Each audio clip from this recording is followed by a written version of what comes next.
ಬೆಂಗಳೂರಿನ ಮಹದೇವಪುರದ ವರ್ತೂರ್ನಲ್ಲಿ ಗಾಂಧಿ ವೃತ್ತದಲ್ಲಿ ಕಾಂಗ್ರೆಸ್ ಪಕ್ಷದ ವತಿಯಿಂದ ಸಂವಿಧಾನ ಶಿಲ್ಪಿ ಡಾಕ್ಟರ್ ಬಿಆರ್ ಅಂಬೇಡ್ಕರ್ ಅವರ 135ನೇ ಜನ್ಮದಿನವನ್ನ ಅತ್ಯಂತ ವಿಜೃಂಭಣೆಯಿಂದ ಆಚರಿಸಲಾಯಿತು।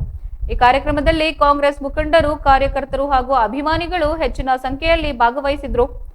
ಕಾರ್ಯಕ್ರಮಕ್ಕೆ ಚಾಲನೆ ನೀಡಿ ಮಾತನಾಡಿದ ಮಾಜಿ ಸಚಿವ H Nagesh, doctor BR Ambedkar ಅವರು ಶಿಕ್ಷಣ ತಜ್ಞರಾಗಿ ಭಾರತದ ಸಂವಿಧಾನದ ಪಿತಾಮಹರಾಗಿ ದೇಶಕ್ಕೆ ನೀಡಿದ ಕೊಡುಗೆಗಳನ್ನು ಸ್ಮರಿಸಿದ್ದಾರೆ।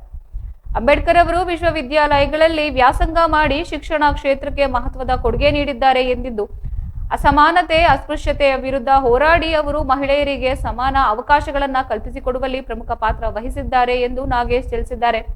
ಕೆಪಿಸಿಸಿ ಹಿಂದುಳಿದ ವರ್ಗಗಳ ಪೂರ್ವ ಜಿಲ್ಲಾ ಅಧ್ಯಕ್ಷ ಕುಪ್ಪಿ ಮಂಜುನಾಥ್ ಅವರು ಮಾತನಾಡಿ, ಭಾರತದ ಸಂವಿಧಾನ ವಿಶ್ವದ ಅತ್ಯುತ್ತಮ ಸಂವಿಧಾನಗಳಲ್ಲಿ ಒಂದಾಗಿದೆ ಎಂದಿದ್ದಾರೆ।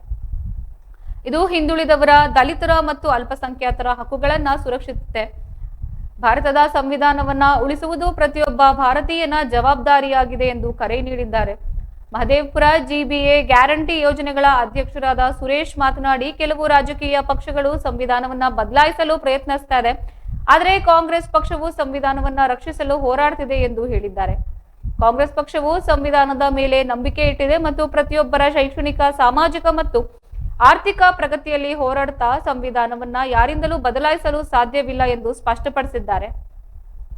ಕಾರ್ಯಕ್ರಮದಲ್ಲಿ ವರ್ತೂರು ಬ್ಲಾಕ್ ಅಧ್ಯಕ್ಷ ಶ್ರೀನಿವಾಸ ರೆಡ್ಡಿ, ಎಸ್ಸಿ ಘಟಕದ ಅಧ್ಯಕ್ಷ ಪೊಲೀಸ್ ನಾಗರಾಜಯ್ಯ, ಹಿರಿಯ ಮುಖಂಡ ಸುಬ್ಬಯ್ಯ, ವರ್ತೂರು ವಾರ್ಡ್ ಅಧ್ಯಕ್ಷ ಮುನಿರಾಜು, ಮುಖಂಡರಾದ ಮೈಕಲ್ ಮುನಿರಾಜು, ವಿಟಿಬಿ ಬಾಬು, ಎಂಸಿಸಿ ರವಿ, ರಾಮಕೃಷ್ಣಪ್ಪ, ಮಧುರ ನಗರ ನಾಗೇಶ್, ಸುನಿಲ್ ಕುಮಾರ್ ಕೃಷ್ಣಪ್ಪ ಸೇರಿದಂತೆ ಹಲವು ಮುಖಂಡರು ಮತ್ತು ಅಂಬೇಡ್ಕರ್ ಅಭಿಮಾನಿಗಳು ಭಾಗವಹಿಸಿ ಕಾರ್ಯಕ್ರಮದಲ್ಲಿ ಅಂಬೇಡ್ಕರ್ ಅವರ ಭಾವಚಿತ್ರಕ್ಕೆ ಪುಷ್ಪ ನಮನ ಸಲ್ಲಿಸಲಾಗಿದೆ ಮತ್ತು ಅವರ ತತ್ವಗಳನ್ನು ಸ್ಮರಿಸಲಾಯಿತು। ಸಂಬಂಧಪಟ್ಟಿಲ್ಲ